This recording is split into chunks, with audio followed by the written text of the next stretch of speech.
On a Friday morning in late September of 1994, a woman named Elaine Dufresne stood in the middle of her uncle's barn in Lac-Saint-Jean, Quebec, and watched two men from an estate liquidation company walk through 40 years of her uncle's life with a clipboard and a flashlight, pricing everything they touched with the casual efficiency of people who had never once wondered how something worked. Elaine was 51 years old. She had driven up from Chicoutimi the night before on roads that were already slick with the first hint of frost, had slept badly in the farmhouse that smelled like her childhood, and was standing there now in her barn coat with a coffee that had gone cold, watching the taller of the two men pick up a hand-operated seed drill and set it back down without examining it and write something on his clipboard. She did not say anything. She had not been asked. The total they put on the barn contents was $350. Let me tell you why that number matters, and who had spent 22 years as an agricultural extension agent for the provincial government went very still when she saw it. Let me tell you about Elaine Dufresne first, because you cannot understand what was in that barn without understanding the man who put it there. Elaine Dufresne had come to Lac-Saint-Jean in 1948 with a primary school education, two younger brothers, and an inherited quarter section of land that had been in the family since his grandfather's time.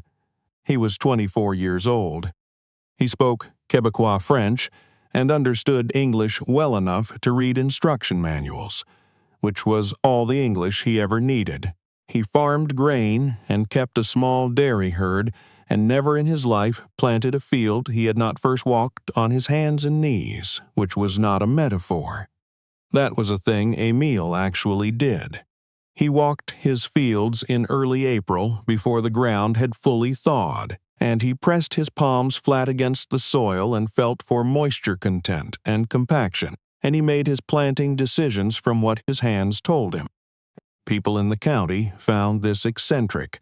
They also found that Emile's fields consistently out-yielded his neighbors by margins they could not explain, and so they eventually stopped commenting on the hands and knees habit and simply noted that Elaine Dufresne seemed to know something about his land that other people did not know about theirs.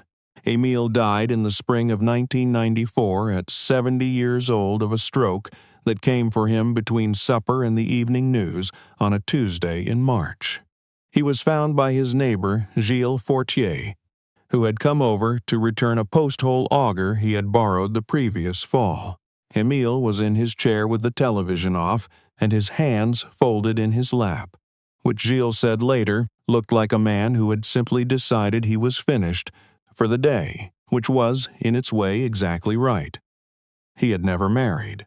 Elaine was the eldest of his brother Fernand's 4 children, and she was the one who had stayed closest to him over the years, not out of obligation, though there was some of that, but because she had understood from the time she was a girl that her uncle was doing something in that barn and in those fields that was worth paying attention to. The estate passed to Fernand's children in equal shares.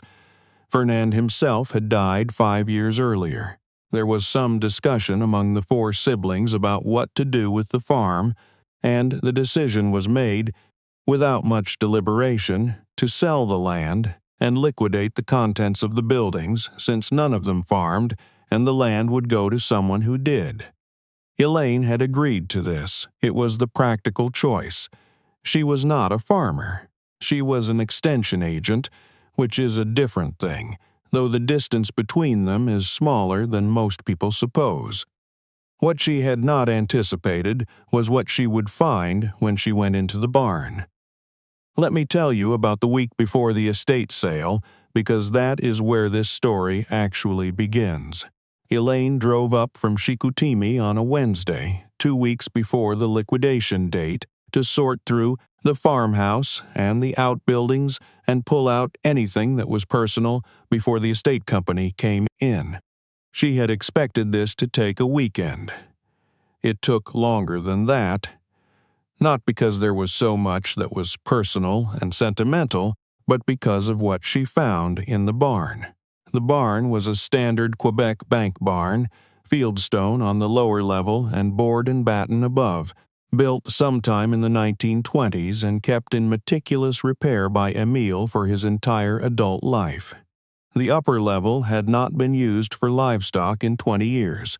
Emile had converted it, gradually and without announcing the fact to anyone, into something that Elaine, who had a degree in agronomy from Laval and 2 decades of provincial extension work behind her, had never seen assembled in one place outside of a research station. There were seed samples, not the casual kind that farmers keep in coffee tins on a shelf.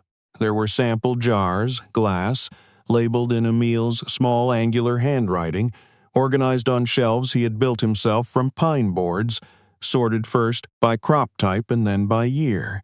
The earliest were dated 1952. The most recent were from the previous autumn. 42 years of seed selection, documented and stored in the systematic way of someone who understood that each jar was a data point in an experiment that would not be concluded in a single lifetime. There were field maps, hand-drawn, on drafting paper that Emile must have ordered from somewhere because you did not buy drafting paper at the hardware store in Lac-Saint-Jean in 1955. Each map corresponded to a specific field section, and each map had been updated year after year in different colored ink, so that looking at one of them was like looking at a geological record, layer upon layer of observation, yield notes, drainage annotations, notes about where the frost came earliest, where the soil ran thin, where the water moved underground in ways that did not show on the surface.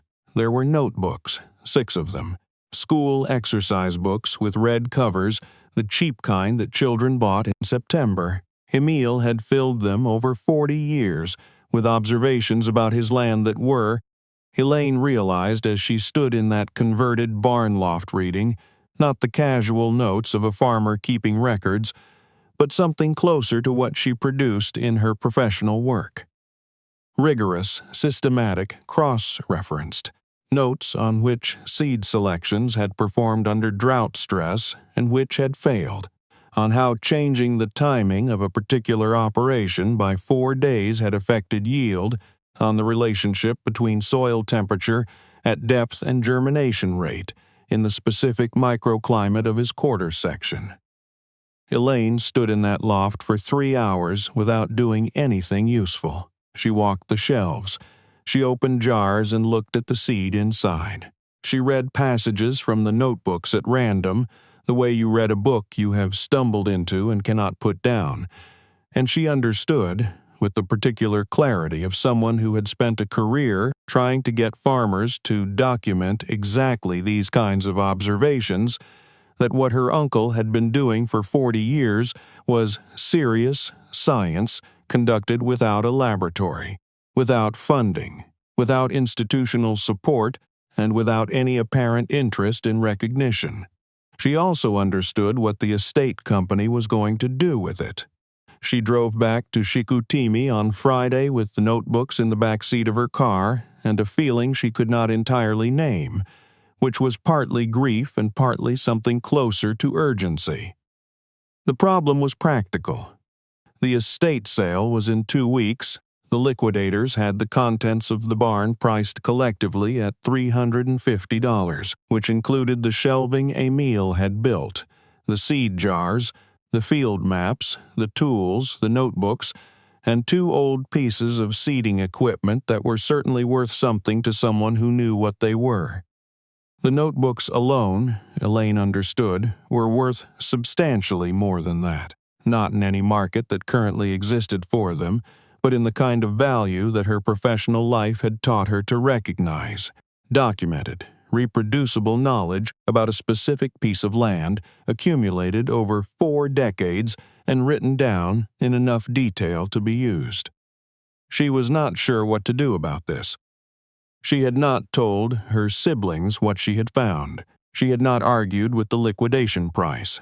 She had driven home with the notebooks, which were technically hers in equal share, and which she told herself she had taken for safekeeping. The estate sale was on a Saturday. Elaine was there when it opened. Now let me tell you about what happened at that sale, because it was not what Elaine expected. She had expected the barn contents to move slowly. She had expected the $350 lot to sit until midday and then get picked over by people who wanted the old seating equipment for parts. She had not expected the man in the gray Carhartt jacket who arrived at 8 in the morning and walked directly to the barn without stopping at the household goods table, which was where most people went first. His name was Theodore Lacasse, and he was 58 years old, and he ran a seed heritage operation out of Portneuf County that Elaine had heard of professionally but had never dealt with directly. He had read about the sale in a notice posted at a regional agricultural cooperative and had driven 3 hours that morning to be there when it opened. He had a canvas bag over his shoulder and a practiced way of moving through a space that told Elaine he had been to a great many estate sales and knew what he was looking for. She watched him go into the barn. She followed him after a few minutes. She found him, on the upper level, standing in front of the seed shelves with his hands very still and his face doing the thing that faces do when a person is trying not to show what they are feeling. He picked up one of the jars. He held it up to the light that came through the small window at the end of the loft. He turned it slowly and read the label. He set it back with the care of someone handling something that could not be replaced. He picked up another jar. He looked at the label for a long time. Then he looked at Elaine, who was standing at the top of the stairs, and said, "Do you know what these are?" Elaine said she did. Theodore looked at her for a moment. He said, "Who was he?" Elaine said, "My uncle." Theodore looked back at the shelves. He said he was selecting for cold tolerance. Look at the dates. He started in 1952, and he never stopped. 40 years of selection pressure on the same original stock. He paused. "Do you know what that means for a crop that winters in Lac-Saint-Jean?" Elaine knew exactly what it meant. She had a degree in agronomy. She understood that 40 years of farmer-directed selection for a specific environmental stressor conducted on the same land with the kind of careful record-keeping her uncle had maintained was the kind of material that agricultural researchers spent careers trying to document after the fact, usually with incomplete records and gaps that could not be filled because the farmer was dead and the notes were lost. She said, "I know." Theodore said, "Is this all of it? Are there records?" Elaine had the notebooks in the car. She went and got them. She brought them back to the barn loft, and Theodore Lacasse sat on a wooden crate in the September light and read for 2 hours without stopping. Elaine sat on a different crate and watched him read and thought about her uncle, about the evenings she had spent in this barn as a girl watching Emile sort seeds, with the patience of a man who understood that most of what he was doing would not pay off in his own lifetime. When Theodore finished, he set the last notebook down on his knee and did not say anything for a moment. Then he said, "Madame Dufresne, I need you to understand something. These notebooks describe varieties that I have not seen documented anywhere else, not in the provincial seed library, not in the federal germplasm collection. If the seed in those jars is still viable, and it may well be because your uncle stored it properly, these are living genetic resources that do not exist anywhere in the public record." He paused. They were going to be sold with the barn contents for $350. Elaine said, "I know." Theodore said, "What are you planning to do?" Elaine had been thinking about that for 2 weeks. She said she was still deciding. Theodore was quiet for a moment. Then he said, "Whatever you decide, please don't let this be dispersed without a record. The seeds can be tested. The notebooks can be copied. But if this material gets split up and sold off separately without documentation, what your uncle spent 40 years building will be gone inside of 10 years, and no one will know it existed. Elaine already knew this, but hearing it said aloud by someone else, by someone who had no personal connection to Emile and who was responding purely to the work itself, settled something in her that had been unsettled since she first walked into that barn loft. She bought the barn lot at the estate sale that morning. The bidding reached $175 before it stopped. She paid $220 because a farmer from the next concession wanted the shelving, and she had to go 4 rounds to get him to drop out. She carried everything that mattered into her car in 2 trips and drove to Chicoutimi with seed jars packed in a cardboard box on the back seat and the field maps rolled into a postal tube on the passenger floor. Now let me tell you about what Elaine Dufresne did in the autumn and winter of 1994, because it is not the story you might expect from a woman who had spent 22 years advising farmers on the part of a government that mostly told them to plant what the seed catalogs offered. She contacted Théodore Lacasse in October. She sent him photographs of the seed labels and photocopies of the relevant sections of the notebooks. Théodore called her back within a day and asked if he could come to Chicoutimi to look at the original material. She said yes. He drove up on a Saturday in November and spent the day at her kitchen table with the notebooks and a magnifying glass and a running list of questions that Elaine could answer because she had read the notebooks herself, and because she had known Emile well enough to understand the shorthand he used. At the end of the day, Théodore said, "You need to get these to a university." He meant the seeds, but also the notebooks. He said there were researchers at Laval working on heritage grain genetics who would understand what the collection represented. He offered to make the introductions. Elaine thought about it for a month. She was an extension agent. She understood universities. She knew that agricultural research institutions sometimes received donated material and processed it well, and sometimes received donated material and lost it in a storage room for 20 years without doing anything with it. She did not want that for Emile's seeds. She spent the winter of 1994 and into 1995 doing something she had not done in a professional capacity for 15 years, which was agronomy work. She tested seed viability on her kitchen counter, and in a small germination setup she borrowed from a colleague. She cross-referenced the notebooks against the field maps and built a chronological record of Emile's selection work that was organized the way a research paper was organized, with a methods section that she reconstructed from what the notebooks described, and a results section that was built from 40 years of Emile's yield notes and observations. She sent this document to 3 researchers. 2 did not respond in any meaningful way. The third was a woman named Dr. Sandra Okafor at the University of Guelph, who called Elaine 2 weeks after receiving the document and spoke to her for an hour and a half about what the Dufresne collection represented. Dr. Okafor said, "The cold tolerance work alone is remarkable, but what makes it genuinely significant is the documentation. Most farmer-developed selection work from this period is undocumented or fragmentarily documented. Your uncle was systematic in a way that almost no farmer is systematic. This is not just a seed collection. This is a 40-year experiment with intact records." Elaine said, "I know." Dr. Okafor said, "How did this almost end up sold at an estate sale for $350? Elaine said, "Because nobody knew what it was except my uncle, and he didn't tell anyone." There was a pause. Dr. Okafor said, "Why not?" Elaine thought about Emile, about a man who walked his fields on his hands and knees and made his planting decisions from what his palms told him, who had never borrowed money, who had spent 40 years building something he did not name and did not explain and did not appear to need anyone else to understand. She said, "I think he believed the work was its own justification."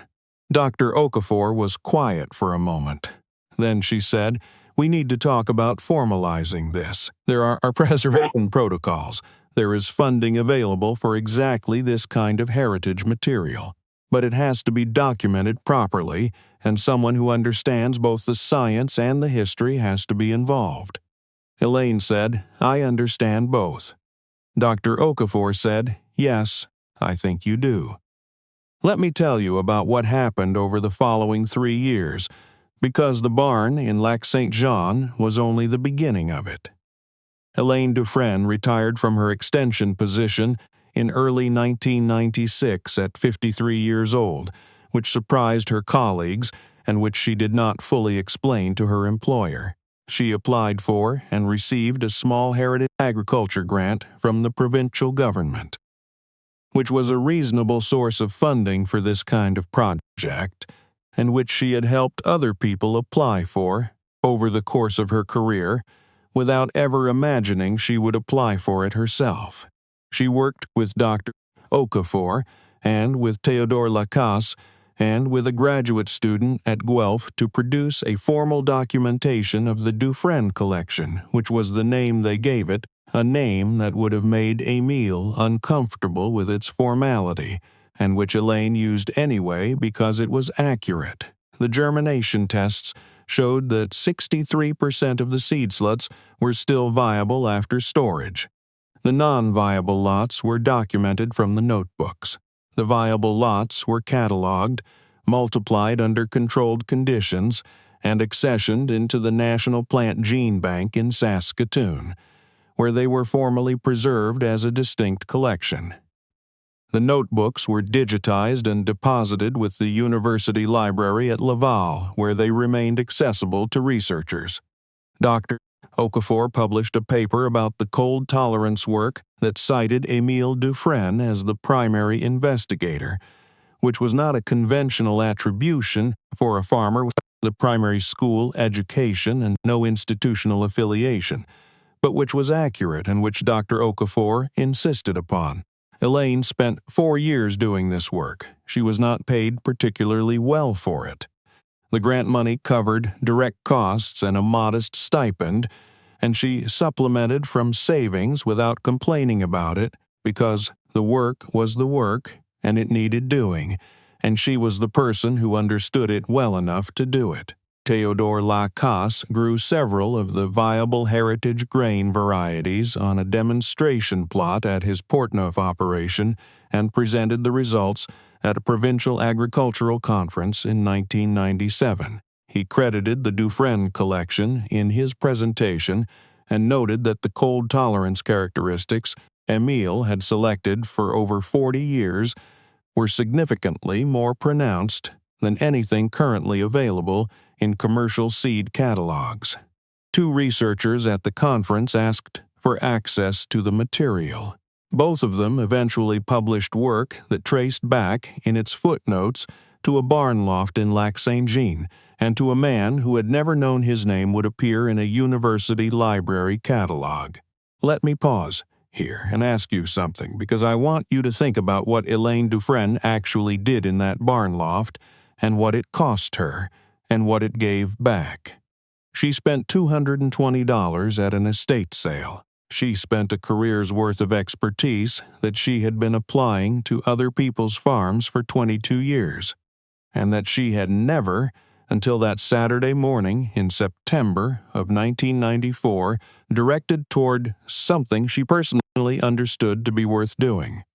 She spent the last 40 years of her uncle's undocumented life, which would have become permanently lost without her, and in exchange she built something that her uncle had not been able to build alone, not because he lacked the knowledge, but because knowledge held by one person in a barn loft in Lac-Saint cannot outlast the person who holds it. It needs to be found. It needs to be understood. It needs someone willing to carry it out of the barn and into a form that time cannot erase. That is not a story about an estate sale. That is a story about what happens when the right person understands what they are looking at. But let me tell you about the part of this story that did not go the way Elaine expected, because there was a part of it that did not. Let me tell you about Théodore Lacasse's side of this, because he had one.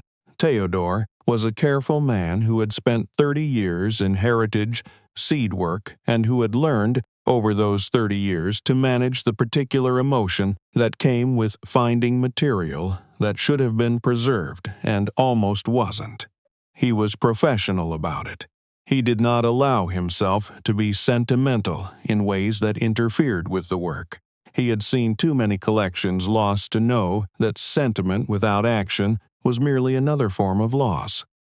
But he had driven 3 hours to that estate sale on a September morning, and he had stood in front of those shelves in the barn loft, and he had held up a jar of grain to the light and read a label in a dead farmer's handwriting, and he had felt something that he could not entirely contain, which was the particular grief of someone who deals in things that are almost lost, and who has learned to recognize the moment before the almost becomes completely. He had also looked at the price tag on the barn lot and understood what it meant that no one else in that county had known what was in those jars. Theodore thought about that estate sale for years afterward. He thought about it at the conference in 1997, standing in front of a screen showing germination data on a cold-tolerant heritage wheat variety that would not have existed in any accessible form if a woman had not driven up from Chicoutimi on a September morning with the right knowledge in her head. He thought about it in the way you think about things that nearly went wrong and didn't, which is to say, with a gratitude that has some fear in it. In 1999, Théodore Lacasse donated to the Dufresne Documentation Project a collection of material he had accumulated over 30 years in heritage seed work, correspondence with farmers across Quebec and Ontario, who had described selection work similar to Émile's, field notes that he had gathered from estate sales over his career, seed samples that had been given to him by farmers who did not know what else to do with them, and that he had stored in his operation without the resources to fully document them. It was, he told Elaine when he brought it to her in Chicoutimi on a rainy afternoon in October, the material he had been intending to do something with for 20 years, without finding the right context for it. Elaine said, "Why now?" Theodore said, "Because I saw what you did with your uncle's material. I understood what the right context looked like." He drove back to Portneuf that afternoon. Elaine sat in her kitchen for a long time after he left, looking at the boxes he had left on her table. Then she called Dr. Okafor. "Let me tell you about the woman who came into Elaine's consulting office in Chicoutimi in the spring of 2004, because this is where the story stopped being about a barn loft and becomes about something larger. Her name was Vivienne Marchand, and she was 29 years old, and she had just defended her master's thesis in plant genetics at Laval.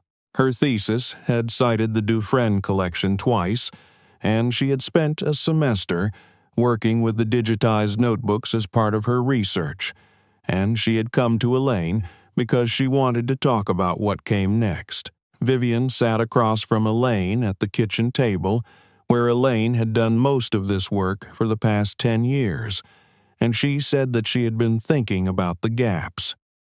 Not in the Dufresne collection, which was well documented, but in the broader record.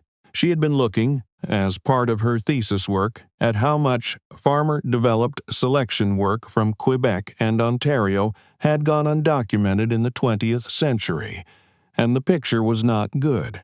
There were names in agricultural histories, passing references in county fair records, old letters in local archives that referred to farmers who had been known to their neighbors for producing reliable seed under conditions that commercial varieties could not handle, and almost none of it had been systematically documented before the farmers died.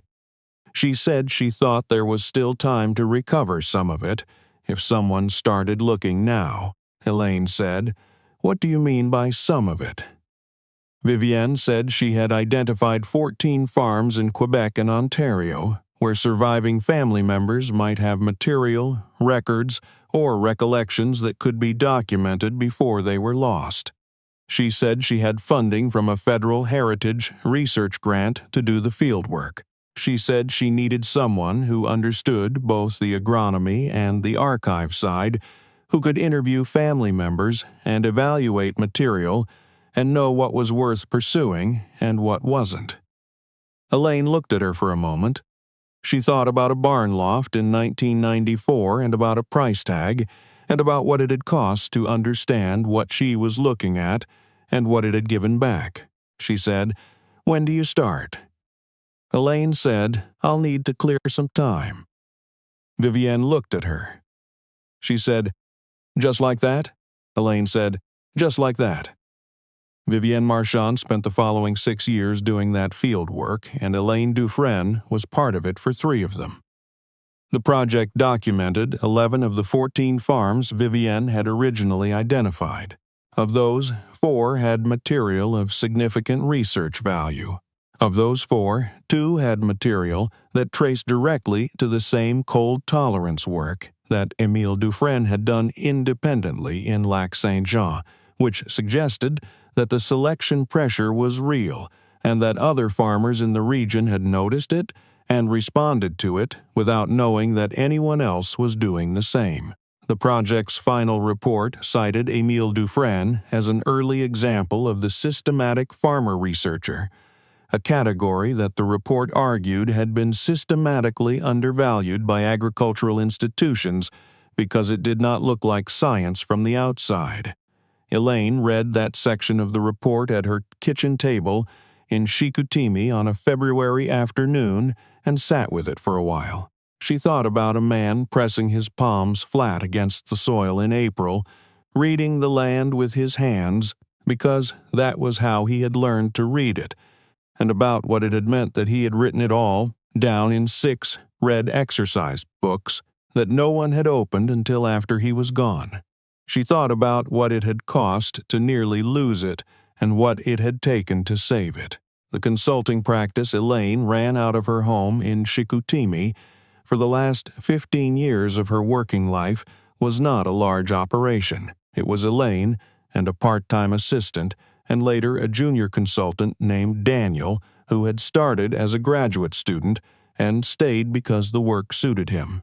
The work was heritage agricultural documentation, which is not a category that most people can explain to their relatives at Christmas dinner, but which is, in its quiet way, the kind of work that determines whether things that were figured out by careful people in barns and fields across 100 years of Canadian farming remain available to the people who come after.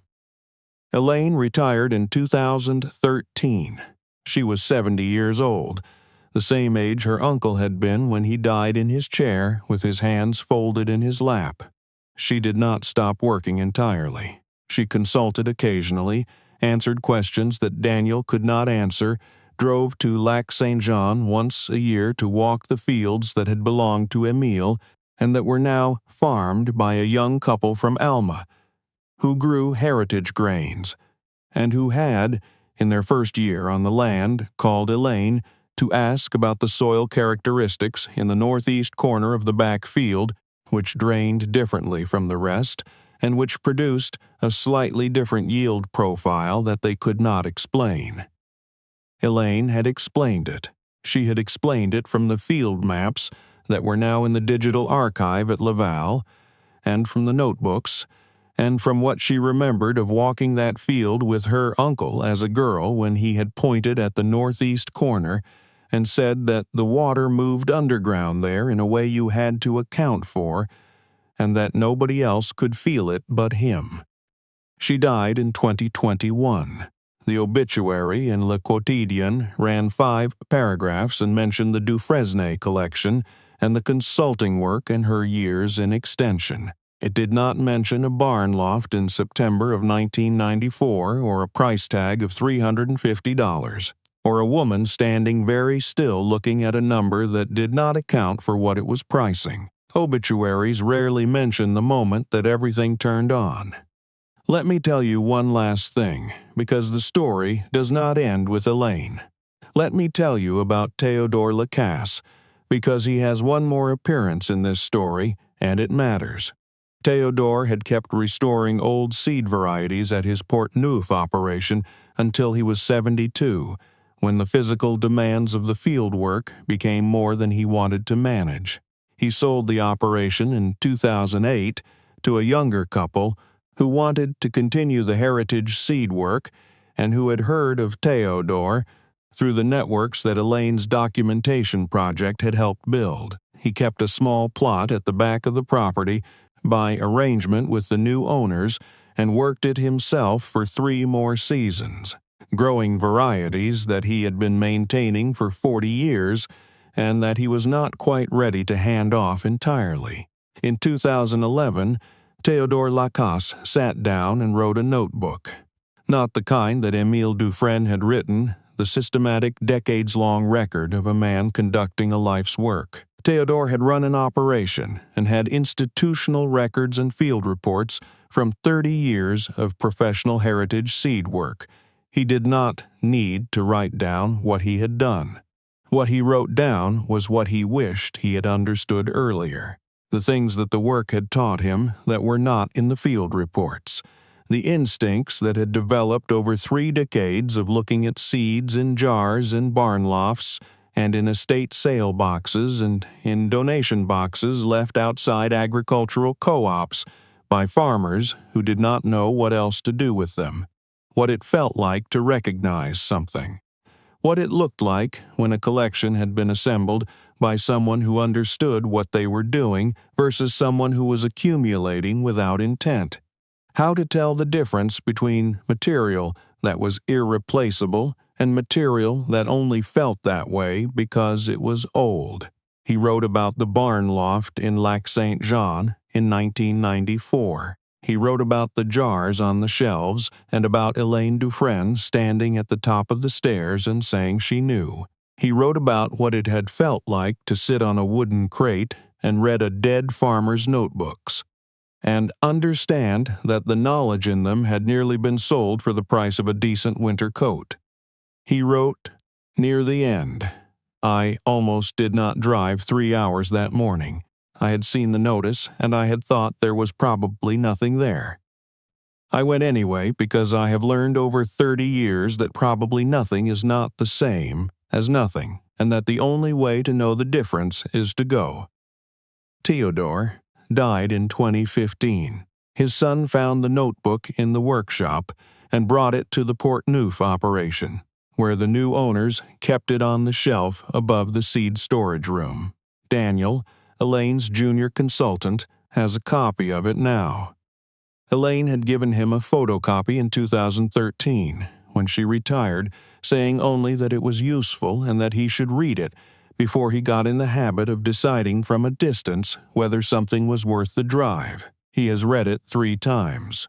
He keeps it next to the digitized index of the Dufresne notebooks on his desk, between the binder of active projects and the coffee he always intends to let cool before he drinks it, and never does, and sometimes, before he drives somewhere on a Tuesday morning not quite sure what he will find, he reads the last paragraph again, because some things only become clear after you have gone far enough to see them, and some knowledge only gets saved because someone decided the drive was worth it, before they knew what was waiting for them at the end of it.